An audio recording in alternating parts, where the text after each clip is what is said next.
Donc, je vais appeler maintenant deux personnalités. Monsieur Luc Fontaine, d'abord, qui est médecin ici à Lyon, mais qui est aussi président de Médicina. Alors, Médicina, c'est un centre de soins créé tout à fait récemment ici à Lyon, avec beaucoup de particularités, mais je pense qu'il lui-même vous l'expliquera ensuite.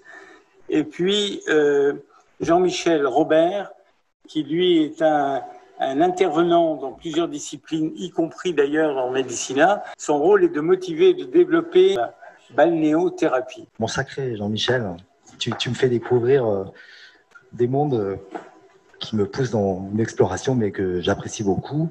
Alors, tu seras gentil de parler en anglais, parce qu'il faut qu'il soit simple.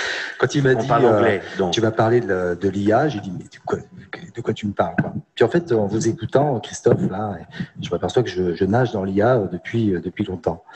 Donc moi, je suis médecin depuis 25 ans, médecin de famille à Sophia Antipolis. Pour moi, l'IA, en santé, elle doit être le moyen d'améliorer la relation de la personne avec son environnement de santé. Ce qui m'anime dans ce projet, c'est vraiment la transmission, ce que tu disais.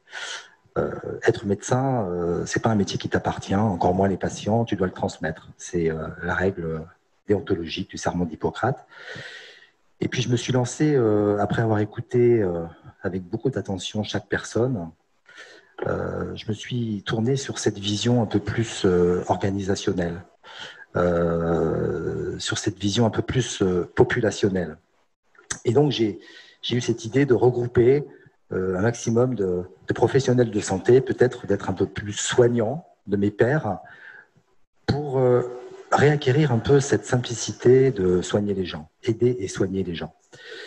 Donc je suis parti dans ce concept et effectivement aujourd'hui est né le premier modèle à Lyon, dans le 8e, qui s'appelle Médicina et qui rassemble 90 à 100 professionnels de santé. Donc c'est une grosse structure, donc là on est en pleine complexité et je découvre émotionnellement cette richesse. Moi mon rôle c'est un peu de naviguer entre les contours de métier, de passer du cardiologue au pneumologue, au généraliste, à l'hypnothérapeute, au sophrologue, à l'équipe de Médicina et d'essayer de comprendre un petit peu où on va être capable de trouver les solutions pour redevenir une offre de soins accessible, compréhensible par les gens et qui soit tout à fait dans les règles de l'accès aux soins pour tous.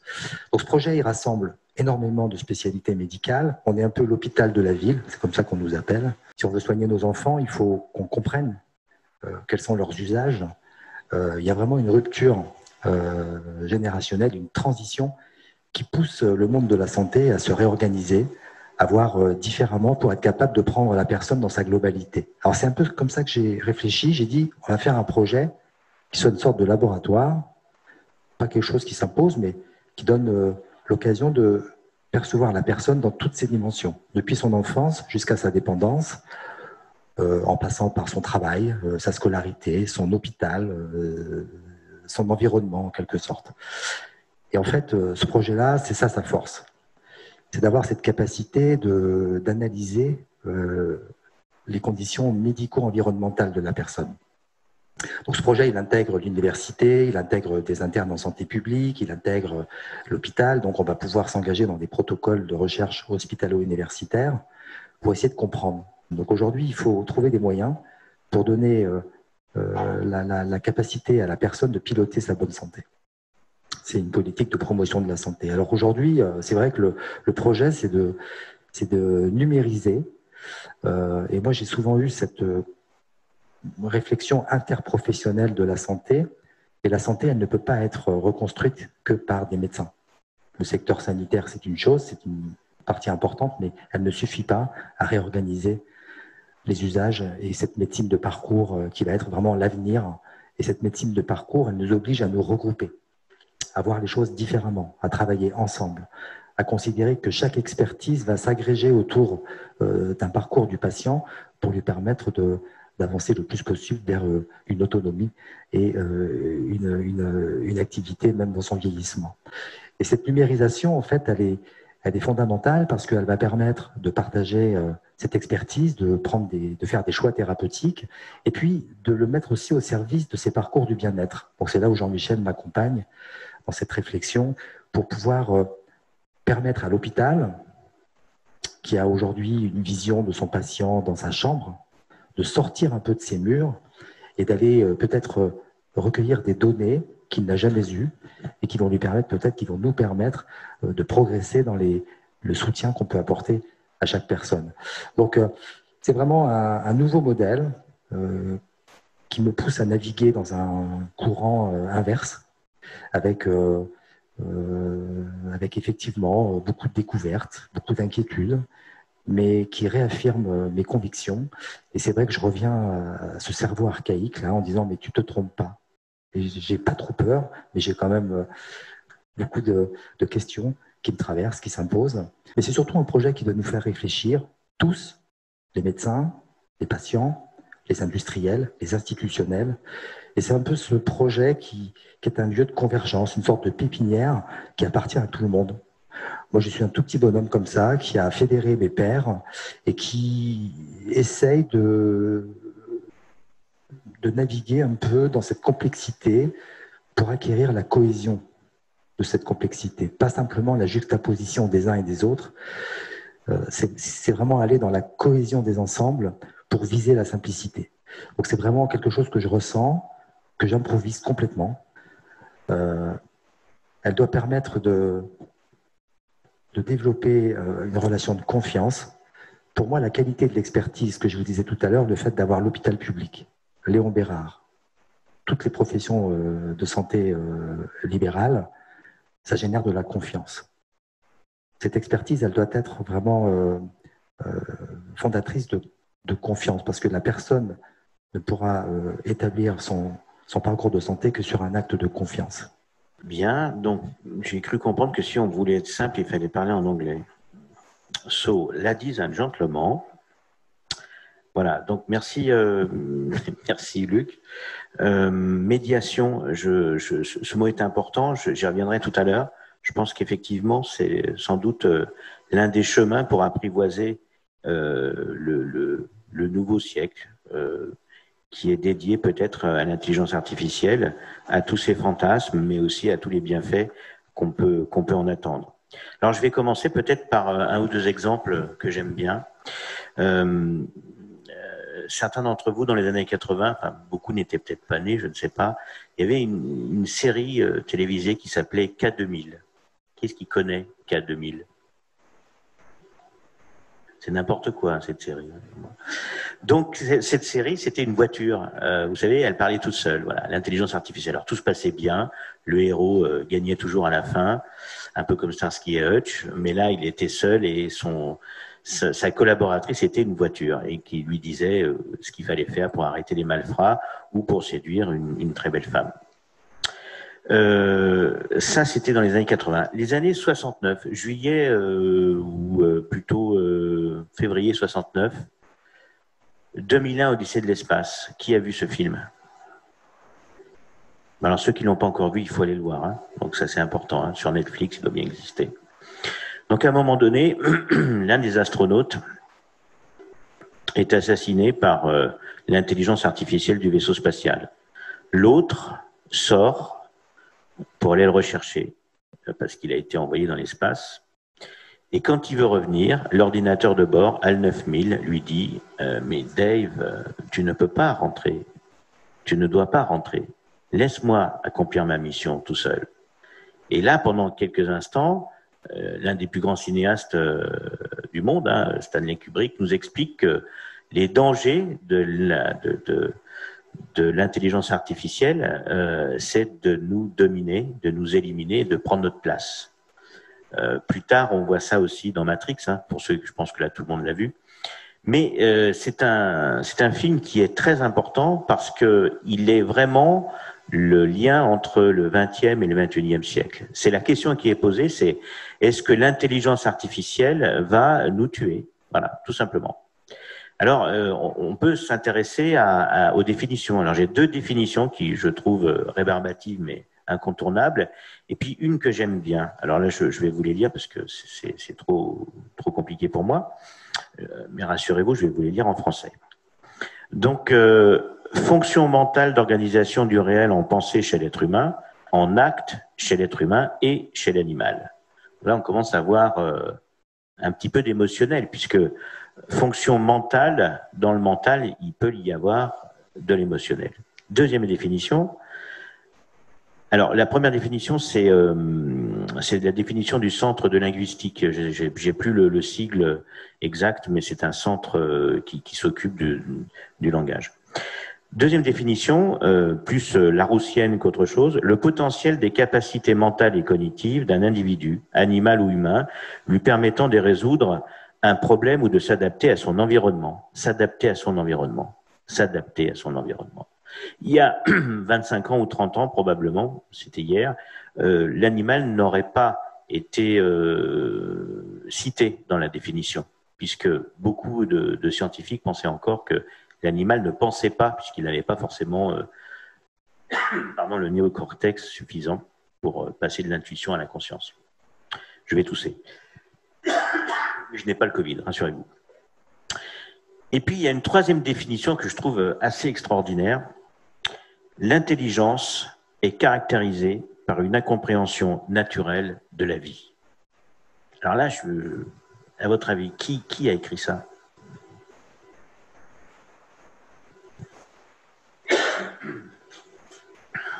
Alors, ça vous dit rien? Comment? Non, mais c'est intéressant de... Je répète, hein, l'intelligence est caractérisée par une incompréhension naturelle de la vie. Et il était né un peu avant lui, mais il l'a rencontré, il a beaucoup discuté avec lui. Henri Bergson, qui a fait énormément d'écrits sur la télépathie notamment, et qui serait heureux de savoir que bientôt on aura des puces dans le cerveau pour penser entre nous. Mais voilà, Henri Bergson. Alors pourquoi elle est intéressante cette définition? Tout simplement, en tout cas je pense, c'est mon opinion de manager, puisqu'on est plutôt dans le management de la santé là, que quand l'adversité arrive, il faut trouver une solution. C'est-à-dire que l'intelligence, finalement, on pourrait imaginer qu'elle se caractérise par l'intuition dont parlait Christophe, qui à un moment donné va amener à quelque chose. Et là, je vais donner un dernier exemple qui m'a mis énormément d'émotion quand j'ai visité cet endroit. J'ai eu la chance un jour d'aller à Orlando pour visiter le musée spatial américain. Et je me suis assis là sur un tabouret tout moche, en fer, voilà, gris, qui se règle comme un tabouret de piano, hein, comme ça, voilà. Et j'avais en face de moi une espèce de tableau de bord extrêmement moche aussi, et surtout très simple, 3 boutons, dont un bouton qui va faire que l'exemple est très intéressant, qui est le fameux bouton on-off qu'on voyait dans les années 50, qu'on voit encore dans les vieilles maisons. Il suffit, c'est un levier, un mini levier, d'accord, voilà. J'étais assis en fait dans le LEM. Donc je suis toujours en 69, mais je suis plus du tout au cinéma. Je suis sur la Lune et je suis dans Apollo 11. Et à ce moment-là, en direct, Jean-Pierre Chapelle et François de Closet, que vous connaissez peut-être pour certains d'entre vous, mais qui malheureusement sont oubliés. Hein, il y en a un qui est décédé, l'autre qui est encore vivant, mais qui est très très très très vieux. Ils expliquaient avec leur maquette comment voilà, la capsule Apollo allait se déverrouiller et comment le LEM allait descendre sur la Lune et atterrir, etc. Le système, c'est qu'une fois qu'on descend, il faut remonter. D'accord? Donc là, c'était Apollo 11, c'est-à-dire c'était la première fois qu'ils arrivaient sur la Lune, qu'ils se posaient. Tout était déjà très bien protocolisé par une intelligence peut-être semi-artificielle, je ne sais pas, qui faisait qu'il n'était pas question qu'ils sortent, hein, il restait dans le LEM, d'accord? Donc à un moment donné, le LEM, il a un socle, quelques fusées, pas beaucoup, parce que voilà, et en appuyant sur le bouton, en actionnant le levier du bouton, on déclenche les fusées pour repartir sur la capsule. Dans la capsule, il y a un astronaute, et dans le LEM, il y en a 2. En tout, ils sont 3. Je ne sais pas si c'est ce qu'ils voyaient à l'époque, quand ils étaient à cet endroit-là, mais dans le musée, quand on s'assoit, on voit une photo de la Lune avec le lever de la Terre, ou le coucher de la Terre, j'en sais rien, mais en tout cas, on voit la Terre là-bas. Et donc, ils sont là, ils ont pu atterrir, d'accord? Donc, voilà, là, tous les deux, un peu plus proches. Et puis, bon, bah, on a vu, c'est très bien, il nous reste une demi-heure d'oxygène, on va peut-être remonter. Hein. Donc, j'actionne le petit bouton, le levier, et qu'est-ce qui se passe? Comme ça m'arrive à moi-même très souvent dans mon garage, quand je bricole, le levier se casse. Et donc, dans les doigts d'un des astronautes, il y a l'idée que ben, on va rester là, quoi. On ne va pas faire autrement que rester là. Il nous reste 20 minutes d'oxygène et on va crever là. Putain, c'est ça le truc. Hein. Et pourquoi ce stylo est célèbre? Parce qu'il avait un bic dans la combinaison qui n'était pas du tout protocolisé, évidemment. C'est-à-dire que personne dans la NASA, aucun ingénieur ou aucune personne censée s'est dit il va mettre son stylo quand il va descendre. Qu'est-ce qu'il a à faire avec un stylo quand il descend sur la Lune ce jour-là? Franchement, il y avait un stylo dans sa combinaison. Un stylo bic. Comme vous pouvez le voir, la mine du stylo bic est très très intéressante dans le cas où vous voulez faire levier. Et donc, au bout de 5-10 minutes, parce que ça s'est quand même pas fait comme ça, ils cherchaient des solutions. Ils ont commencé par demander à l'intelligence semi-artificielle, ou peut-être déjà artificielle,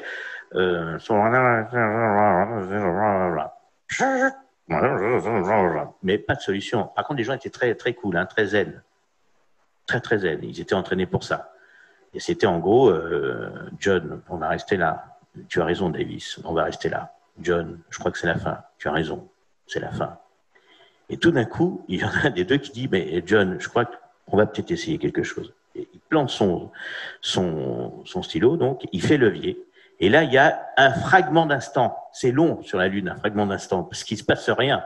Et au bout d'un fragment d'instant, les fusées s'allument et retournent sur la capsule et ils repartent sur la Terre. Donc, excusez-moi, je suis un petit peu long, mais toute la question de l'intelligence artificielle, en médecine ou ailleurs, elle est exactement là. Qui est-ce qui commande? Qui fait quoi? Où est-ce que j'habite? Qui je suis? Où je vais? Donc l'intelligence artificielle, aujourd'hui, n'a pas de débat. Elle existe. On ne peut pas revenir en arrière. Et d'ailleurs, j'ai noté des choses qui ont été dites juste avant, mais je ne m'en rappelle plus. Et c'est pas grave, mais en tout cas, c'est quelque chose c'est faire le deuil, voilà, c'est ça. L'acceptation, le fait, la résilience, le fait d'admettre que les choses sont en train de changer et de faire en sorte, peut-être par intuition, peut-être par initiative humaine, peut-être par défaut d'ADN, je sais pas, décider que c'est pour le bien et que c'est pas pour le mal. Et c'est ça l'idée. Et si vous regardez bien l'histoire de la pensée et de la génération de pensée ou de la génération de data, bon, il y a les grottes préhistoriques hein, où on commence à dessiner des trucs sympas. Déjà, il y a l'idée de la complexité, puisqu'on a pu mettre en évidence que certaines formes étaient volontairement, pas floutées, mais en tout cas mal dessinées dans les contours des animaux, des hommes préhistoriques qui les dessinaient, parce que avec comment dirais-je, le mouvement des flammes, parce qu'il fallait bien s'éclairer dans les grottes, ça faisait une espèce d'image qui, en tremblotant, donnait une situation particulière. Donc ça, c'est quand même très intéressant. Après, il y a eu bien sûr les Sumériens qui ont inventé le langage, qui ont inventé comment on parle. Après, il y a eu les Phéniciens qui, eux, ont été plus loin, qui ont inventé la relation grâce aux langues qu'on invente pour parler autour de la Méditerranée, pour expliquer comment on va se donner rendez-vous pour aller vendre de la pourpre ou faire des échanges. Et puis, il y a eu Gutenberg qui a modélisé ça d'une telle manière que tout le monde a pu réfléchir un peu plus vite et un peu plus loin. Grâce à lui, on a lu des bouquins. Les curés ont fini par en faire un peu moins et laisser la place aux laïcs, d'accord? Et puis, il y a eu les philosophes, les Lumières. Et puis, il y a eu Internet. Et puis, il y a eu le web. Et de quoi parle-t-on? On parle simplement de la multiplication et du fait que l'intelligence a besoin de se collectiviser pour justement embrasser la complexité tout en restant le plus simple possible. Et donc, l'intelligence artificielle, c'est certainement l'une des étapes supplémentaires dont nous avons besoin pour continuer à comprendre notre environnement. J'en reviens à l'environnement et je vais bientôt parler de la médiation. En réalité, de quoi parle-t-on? des processus. C'est-à-dire que l'intelligence artificielle, puisque là on parle de la santé, c'est quand même notre capacité à fabriquer, par exemple, ça existe aujourd'hui, des logiciels qui permettent de checker étape après étape, seconde après seconde, comment en réanimation on va pouvoir traiter quelqu'un dans l'urgence. Parce que l'émotionnel humain n'a pas le temps dans l'urgence de tout concocter ou de tout calculer. Par exemple, c'est certains logiciels de comptabilité ou de finance, je sais que nous avons un financier quelque part parmi nous, un logiciel de comptabilité ou de finance qui va finalement gérer toutes les situations de projection possibles pour éviter le plus d'erreurs possible. Tout ça, c'est des processus. On commence à parler d'automatisation. Donc, tout ce qui est automatique, c'est des emplois qui vont disparaître. Tout ce qui est automatique, tout ce qui est reporté à chaque fois de la même façon, ce sont des postes qui disparaissent. Aujourd'hui, les assistantes ont un métier qui s'appauvrit de plus en plus parce qu'avant, on leur demandait de créer du texte, des paragraphes, des lettres, des rendez-vous, etc. Aujourd'hui, on fait nos diapos tout seul. Enfin, donc ça change. Donc, ceux qui ne l'acceptent pas font des burn-out. Ceux qui ne l'acceptent pas perdent le sens. Ceux qui ne l'acceptent pas disparaissent. Je prends un autre exemple que vous retrouverez dans Sapiens j'arrive jamais à dire son nom, Yuval Noah Harari. Les êtres humains sont allés jusqu'en Australie. À l'époque, il y avait des marsupiaux qui étaient aussi volumineux que des dinosaures. D'accord ? Ça, moi, je ne le savais pas en lisant. Il faut le savoir. D'accord ? Les Sapiens arrivent. Et en quelques milliers d'années, c'est-à-dire très peu de temps sur l'échelle humaine, ils font disparaître ces marsupiaux. Pourquoi ? Parce qu'ils se mettent ensemble pour chasser des marsupiaux qu'ils ne peuvent pas tuer d'une manière individuelle, mais qui peuvent, grâce à l'intelligence collective, pas encore artificielle, éliminer, en tout cas chasser victorieusement. Il y avait un rapport peut-être de 1 à 10 ou de 1 à 100 entre Sapiens et l'animal en question. Mais non, c'est l'animal qui perd et Sapiens qui gagne. C'est pas chouette comme... je dis pas que c'est bien, je suis pas en train de vous dire c'est super, ils ont réussi. Mais ce que je veux dire, c'est qu'ils se sont adaptés à leur environnement et que l'intelligence artificielle, la question qui est posée, c'est est-ce que nous allons nous adapter à l'intelligence artificielle ou est-ce que c'est l'intelligence artificielle qui va s'adapter de telle façon, évidemment, de nous faire crever, quoi. C'est un peu ça, la question intrinsèque qu'on n'ose pas toujours poser. C'est oui, mais si l'autre est meilleur que moi, qu'est-ce que je vais devenir? Et on revient à ce que disait Christophe sur notamment les dinosaures ou les marsupiaux du CAC 40 qui ont envie de... Voilà, le charognard, par exemple, le charognard qui est la place la plus dangereuse hein, dans la chorégraphie de la patrouille de France. Eh ben, en fait, ce ne sont pas des bonnes questions. Parce que, de même que la Texas Instruments que j'ai connue en 1972, à l'époque où Michel Sardou chante, pardon, moi, mon père me disait, mais tu vas devenir con. Tu ne vas plus réfléchir. Mais non, il suffit d'utiliser la Texas pour ce qu'elle est, un accélérateur de données. Point barre. Et c'est exactement ce qui, en tout cas c'est mon opinion, hein, je ne dis pas que j'ai raison, c'est exactement ce qui va se passer avec l'intelligence artificielle, à savoir que on va maîtriser le processus et on perdra des types de managers, des profils de managers qui managent en silo, qui sont arbitraires, mais qui ressemblent à Léon Zitrone, on va dire ça comme ça, pour laisser la place à des managers dont la principale qualité sera ou est déjà le leadership, la médiation. Et me revoilà sur la médiation, c'est-à-dire compte tenu des événements qui me sont donnés par l'intelligence artificielle, compte tenu des données que j'ai à ma disposition, quelle décision je prends. J'ai presque fini, Sacha. Je reviens sur la balnéothérapie et sur Medicina. Effectivement, si on considère qu'on accélère les données, qu'on les mélange et qu'on en fait des facteurs de risque, des facteurs de succès mesurables, eh bien, grâce à l'intelligence artificielle et à sa rapidité d'action, on fait en sorte que les patients aillent mieux dans leur maladie ou que les bien portants aillent encore mieux dans leur vie d'aujourd'hui. Je vous remercie.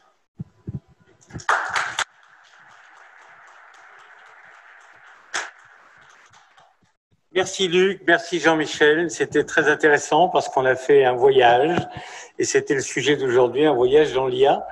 Et tu nous as rappelé, pour certains, parce qu'il y a beaucoup de jeunes gens ici, des films ou des des aventures vécues à propos du LEM. Le premier LEM, ça avait aussi un rapport avec l'IA parce que l'ordinateur est tombé en panne, il a saturé assez rapidement. Et comme il n'était pas question de changer de lieu à ce moment-là, c'est précisément parce qu'il y avait un humain pilote de chasse, Glenn en l'occurrence, qui a trouvé le bon terrain. Et il s'en est fallu de 5 minutes, ils n'avaient plus d'autonomie, quoi. Donc tout ça, c'est de l'aventure humaine et ça continue. Et donc je pense que ce que vous nous avez raconté ce soir est extrêmement intéressant parce qu'on voit à la fois dans la médecine ce qui est en train de changer complètement, un nouveau rapport même au traitement. Nous avons dans le collectif un docteur en médecine qui travaille sur l'épigénétique, sur le séquençage du génome, etc. et qui vous dit très naturellement, demain on sera capable de prévoir, de prédicter des maladies 20 ans avant. Donc, vous voyez, tout ça, c'est grâce à l'intelligence artificielle. Et enfin, le dernier point sur lequel je voulais revenir, si effectivement beaucoup d'emplois vont disparaître, d'autres vont naître. Et j'ai décidé, moi, de vous faire une petite chronique tout de suite après avec Thierry. Vous allez comprendre pourquoi. Mais ce qui m'intéresse dans cet échange, dans ce sketch entre lui et moi, c'est de voir effectivement que l'intelligence artificielle va permettre à des jeunes gens qui n'ont pas forcément fait des études dans ce domaine, mais qui, grâce à l'intuition, ont l'intuition justement de l'intelligence artificielle. Donc, je vous remercie tous les deux. Si vous avez des questions à poser, ne partez pas encore. Peut-être qu'il y a dans la salle des gens qui aimeraient vous interroger.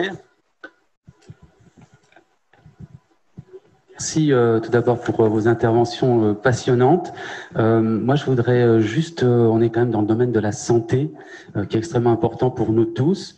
Et au-delà d'accepter, on va dire, quelques peurs qu'on peut avoir et puis qu'on va traverser en collectif, j'aimerais amener le sujet de l'éthique et de la politique. Parce que sur des sujets comme la santé, je crois que nos peurs, elles seront aussi bien mieux maîtrisées si on a de l'éthique et une vraie politique. Politique au sens noble, avec un grand P. Donc, qu'est-ce que vous pensez de ça? Est-ce que le politique et l'éthique s'emparent du rôle de l'intelligence artificielle, notamment dans la santé? C'est un peu ce que je disais tout à l'heure sur ce rapport de confiance qu'il faut construire, en fait. Hein. Et je pense que la force de notre système de santé, c'est sa déontologie, c'est son éthique. La politique, elle est dans le domaine de la santé une nécessité. C'est la charte d'Ottawa de 86 sur la promotion de la santé. La promotion de la santé, c'est une définition qui n'est pas que médicale, hein, qui est fiscale, sociétale. C'est les moyens de conférer aux populations suffisamment d'informations, en tout cas donner la capacité aux populations d'avoir un meilleur moyen de leur contrôle de leur santé, d'avoir le contrôle de leur santé. Aujourd'hui, on a effectivement une influence dans les domaines de l'éducation thérapeutique, hein, des associations d'usagers. La médecine ne peut pas se standardiser. Elle doit rester déontologique, éthique. Elle doit être profondément ancrée dans ce respect de l'exercice de la médecine par rapport à la liberté de choix du patient, au respect de l'intégrité du patient. Et elle doit effectivement rester toujours un moyen d'informer totalement et clairement la personne. Et je pense qu'elle doit donner effectivement cette capacité à la personne d'être acteur de sa santé, en fait. Hein. Et ça ne pourra pas se faire autrement que par un acte de confiance que donnera la personne à son environnement. Voilà, donc oui, bien sûr, ce sont des choses qu'il faut intégrer dans tout processus de changement. On ne peut pas se décharger de la promotion de la santé, il faut rester dans l'équité, il faut rester dans ces règles. Aujourd'hui, le système de santé, et vous le voyez bien avec la crise sanitaire, il est en plein accident, quoi. On n'arrive pas, on n'a pas la capacité de prendre en charge des problématiques de santé publique aujourd'hui. Donc on est parti d'un paradigme organique, je soigne ton organe, je ne sais pas trop ce que tu fais autour, et là on rentre dans un paradigme fonctionnel sur une notion de parcours, de durée, de développement sanitaire durable. Donc oui, les questions d'éthique, de politique s'imposent, et je pense qu'il faut, comme disait Christophe, je pense qu'il faut essayer de simplifier au maximum les choses. Il ne faut pas vouloir être plus technicien. La médecine évolue de jour en jour. Les technologies évoluent de jour en jour. Il faut toujours les rendre les plus accessibles, les plus efficientes, voilà, et toujours au service de la personne. Voilà. Et je pense que la médecine a besoin de comprendre qui est cette personne qu'elle soigne aujourd'hui. Je crois qu'elle a un peu besoin de muter pour ça. Comme nous, on a besoin de muter pour comprendre nos enfants, les usages qu'ils ont aujourd'hui autour du numérique. Et comme disait Sacha, on n'est plus dans une dimension verticale. Aujourd'hui, c'est transversal. Et on est remis en cause très vite dans la connaissance du savoir et de sa transmission. Enfin, on est constamment, je pense, dans le besoin de comprendre la relation qu'on doit gérer dans une responsabilité de conseil de santé. Je pense que la médecine doit réapprendre à comprendre un peu quelle est la nouvelle problématique dont elle doit trouver des solutions, quoi. Non, simplement, je pense que la fonction fait l'organe. C'est-à-dire que ce qui est en train de se passer dans le bouleversement des données, des datas, oblige, et c'est le côté intuitif dont on parlait tout à l'heure, je pense, moi, oblige la politique, le politique à prendre des décisions, oblige l'éthique à devenir beaucoup plus rigoureuse, parce que sans ça, c'est le chaos. Merci à tous les deux. Ah non, c'est vrai, vous vouliez poser une question, je ne vais pas vous en priver. Je vais rebondir sur ce que monsieur disait, parce que moi, ma question était, faut-il vraiment avoir peur de l'IA ou plutôt faut-il avoir peur de la personne qui l'initie et qui l'utilise après?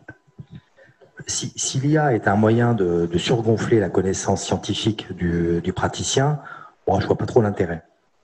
Bien sûr, ça va t'apporter des scénarios que toi, tout seul dans ton cabinet, mais aujourd'hui, je pense que la force du système de santé, c'est le regroupement. C'est de partager cette intelligence collective. Et je pense que la santé, c'est un moyen de négociation. Ça ne sera jamais une prescription. La science impose un protocole. Le protocole n'aura pas d'adhésion s'il s'impose. C'est vraiment une alliance thérapeutique. Donc je pense que l'IA doit être le moyen pour que cette expertise médicale s'harmonise et se négocie avec la personne. Voilà. Et peut-être que l'IA, elle va apporter aussi aux médecins une information de la personne qu'elle ne connaît pas aujourd'hui, qu'elle voit simplement pour une raison organique, en règle générale. Et ça sera peut-être effectivement une autre définition qui sera effectivement réinterprétée par ces experts médicaux. Je pense qu'il est nécessaire d'augmenter le niveau d'expertise, mais pour moi, je pense que ça sera dans un complexe humain. Ce que je disais dans Michel, c'est pas l'IA qui doit faire évoluer les gens, c'est des gens qui évoluent eux-mêmes, humainement. Moi, je vois dans le centre, il y a des réunions de concertation thérapeutique, il y a des réunions thérapeutiques complexes, des revues de morbimortalité. Dans ce projet-là, il n'y a que des jeunes. Moi, je pensais qu'il y aurait des mecs de mon âge, la transmission, ils vont faire ça pour les jeunes. Il n'y a pas un mec de mon âge, ce sont que des jeunes, des trentenaires qui s'installent. On met 80 professionnels sur un territoire. Là où aujourd'hui, les constats en France, c'est que moins de 1 sur 10 s'installe. 1 sur 2 se casse à la retraite là, dans les 2 ans, tous les baby-boomers. Donc 50% de la population française perd son médecin à court terme. Et en fait, la vraie question, c'est de dire, pour conserver un accès aux soins pour tous, qu'est-ce qui va donner envie aux jeunes de s'installer? Moi, je le découvre à travers cette organisation, et ils ont un esprit coopératif naturel. Nous, on vient d'un monde éparpillé. Moi, je suis spécialiste, moi, je suis généraliste, je suis mieux que toi, etc., etc. Moi, je bosse à l'hôpital, toi, tu bosses en ville. On a un système complètement éparpillé, cloisonné, ça ne marchera pas. L'évolution du système de soins se fera sur ce regroupement et sur cette génération de professionnels de santé qui ont complètement déhiérarchisé leurs rapports, qui sont dans un esprit d'équipe. Et là, il va falloir mettre de l'intelligence artificielle pour écrire, en fait. Ils écrivent, ils jouent de la musique, il va falloir simplement qu'on en écrive un peu la partition. Ça va être intéressant.